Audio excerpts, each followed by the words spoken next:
Hello and welcome. This video is about subconscious patterns. What I did to um, identify and correct some of these issues that I had. So ultimately, this question came from someone in one of my chat groups, the Beyond Human chat group that I started to open up the discussion about self-mastery, human consciousness, things like that, in an effort to kind of help other people experience some of the things that I've experienced, just so I can have some people to talk to about it, really.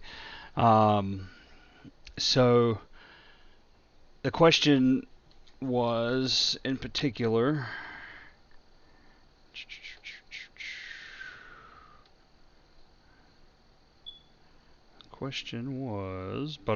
drum roll please. All right, subconscious patterns and how to reprogram them. So basically, for me, it was understanding, firstly, that the subconscious patterns that I wanted to change were all triggered emotionally. So this is kind of what I get into when I think of, so this kind of ties into my understanding of just how we create time, right? We experience, we decide, or we experience something and we create time. That's when we start creating these loops. So ultimately, these subconscious patterns are broken up or built up from, just your entire life. A lot of people don't look into their patterns at all.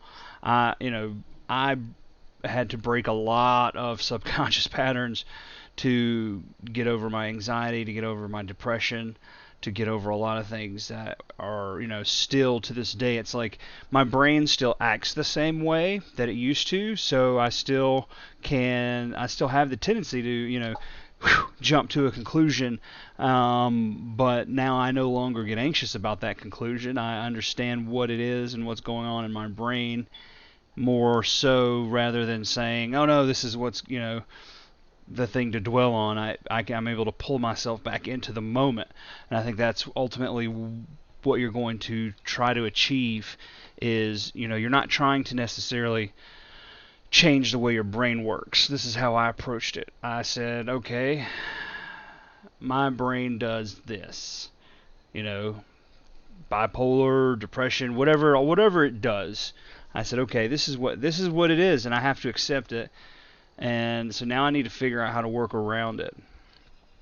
And I started to identify things with patterns. So throughout the whole process, you start to do things intuitively, right? When you say I'm gonna like work on myself, and I'm really gonna work on myself, what you need to change about yourself. You really do, right? And if you're that unaware of yourself, you should definitely get some help, and find some honest people in your life, or find a coach like myself who's honest and can help you build whatever it is you want to build, because you should be able to do this on your own. You should have, I think, at least enough self-awareness to know what's going on around you and what you are to an extent to say, okay, here's where I am, and here's where I want to be, right? This is what I did, simply, right? In order to start this process, I said, here's where I am as a human, as a person, as a being, and this is what I want to be, right? I want to be the ideal person on the planet. It's like, all this mean and hateful stuff is played out, so I want to try to do it a little differently. So my aspirations are to be, just the most chill dude on the planet, and that's it. And so I was like, this is where I want to be. So I need to start adopting traits that are the most chill. So I would, that's what I did. Is I had to create an ideal for myself first, right? Before I could start identifying patterns that weren't helpful to the ideal me, right? So ultimately, I created this ideal version of me. I kept, I did, that's what the introspection is all about. Is looking deep inside, saying, who am I? What am I? What do I want? How do I, I would refer back to the other video on just consciousness, right? What is consciousness? That will help you, kind of start mapping out who you want to be, right? Because there's ultimately a threshold where you're going to cross, where you're going to start working on yourself, and you're going to start getting better, and you're going to cross a threshold, and you're going to say, holy crap, I did this in my own life, right? I did this, wow. And you're gonna, and it's gonna inflate your ego, and you're gonna think that and this is where I think the Messiah complex triggers, right? Because when you fix it in yourself, and you realize how simple it is, you immediately want to help other people, because oh wow, it's so simple. Fixing myself was so simple. All I had to do was follow my own advice. And you try to tell someone else that, and they're like, whatever. But it's hard work to follow your own advice, because a lot of the times your advice does work. It's just hard to follow, because it requires a, strength of will that most people don't have. So, when it comes to defeating subconscious patterns, you have to create your ideal self, right? And then say, okay, I want to adopt the traits of my ideal self into my life now. And as you begin to do that, you'll start to notice the friction of where your old life was and where your new life where you want to be, right? You'll notice that friction, and that friction is good, right? And it's going to feel like, for instance, in my growth, I would force myself to go out and network with people and talk to people. I would force myself to go out, right, and be nice to people, because I used to never want to talk to anyone. I used to never want to be nice to anyone. I would come home to my cave and bunker down and disregard the world and live in my own world, right? But I said, well, I want to be different. I don't want to live that life anymore, because it never made me happy. I was just living that life because it was easy and more convenient than actually doing the work to be happy. So I ultimately started, that's when I would get off of work and I'd come home and I'm like, man, I really don't want to go out and do this thing tonight, right? And something I said I was going to do. And normally I would, the old me would say, okay, pack it in, let's go play some video games, forget about it, right? Well, that's where I was able to easily see, okay, here's where a change can be made, right? And I would make the change, and then I would try to make the best of it. So I'd go out, and if I got bored with other people, I would just start reading while I was out. And that became fun. I then started to enjoy going places just to read, and then, because reading at home seemed different. Like reading somewhere else is different than reading at home for me. I don't know why. I haven't explored that. I just accepted it. Like, I accepted this as fact in my life. I like to read other places, so I just kind of went with it, and it's worked. It's helped me get out more, do more things, so on and so forth.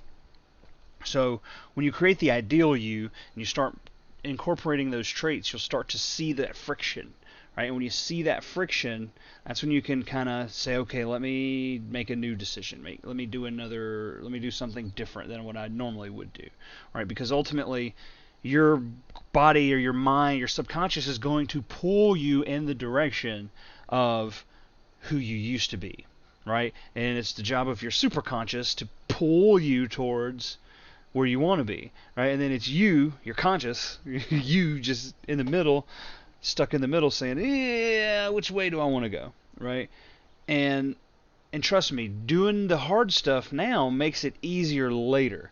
Like, I never got that concept because life has always been pretty easy for me, right? Regardless of all the bad things that have happened in my life, regardless of the fact that my mom went crazy and was put into an insane asylum, regardless of all these really, really horrible things that happened in my life, I've had it pretty easy, right?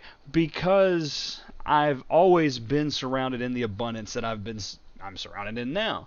And when I looked back on it, it's like, wow, I did kind of have, even though I did have a lot of, bumps, like everybody, right? We all suffer in our own way.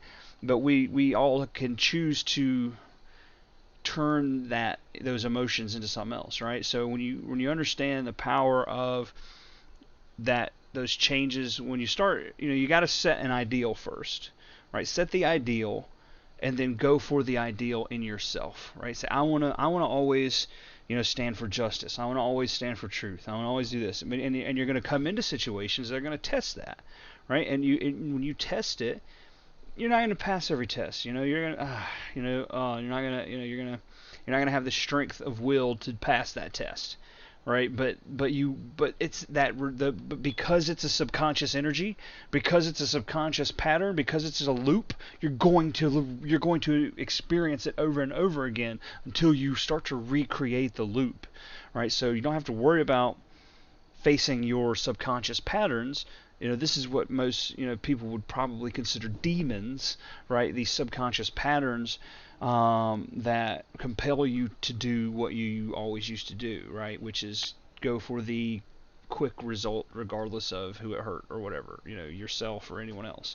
That's that's that pull, the purely body worship, the no mind soul connection, just drone, but so really, now it's going to get into, you have to see the power of making those new choices, right? And once you see the power of making the new choices, like you may end up changing a big pattern that makes a lot of your subconscious patterns, obsolete.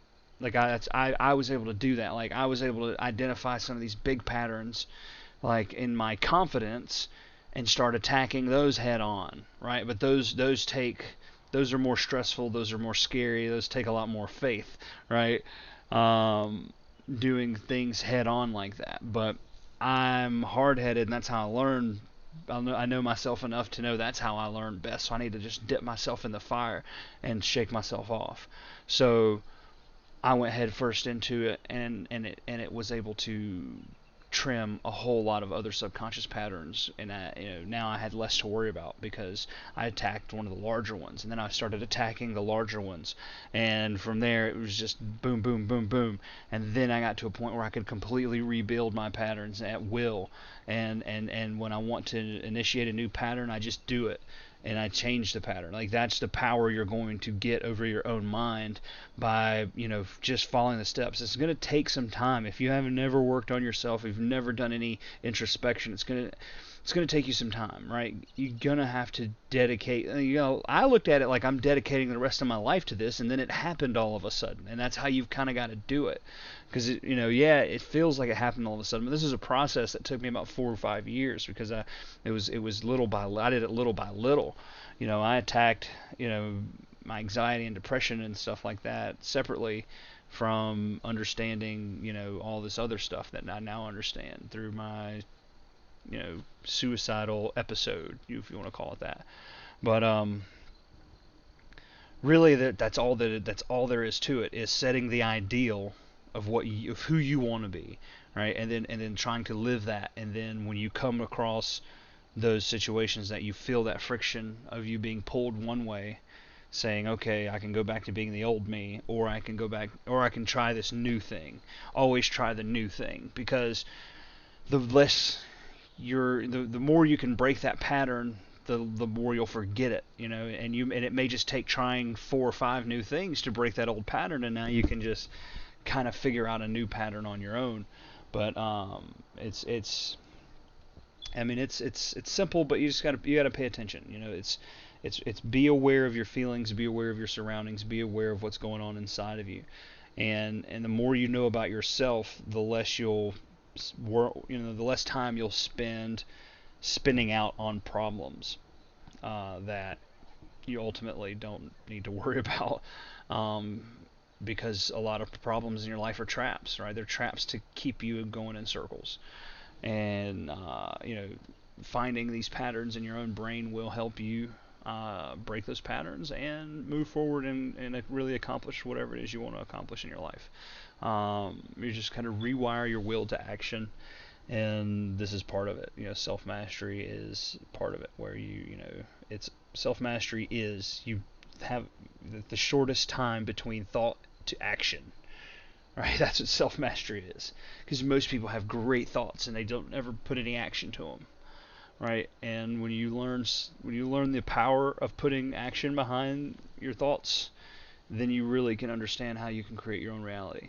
Um, and the more you know yourself, the better and more easier you can make these decisions. So I hope this helped, and I hope this answered your question. If not, shoot me a message in the group, and I will try to make another video or something else, maybe directly into the group, that can help. So thanks.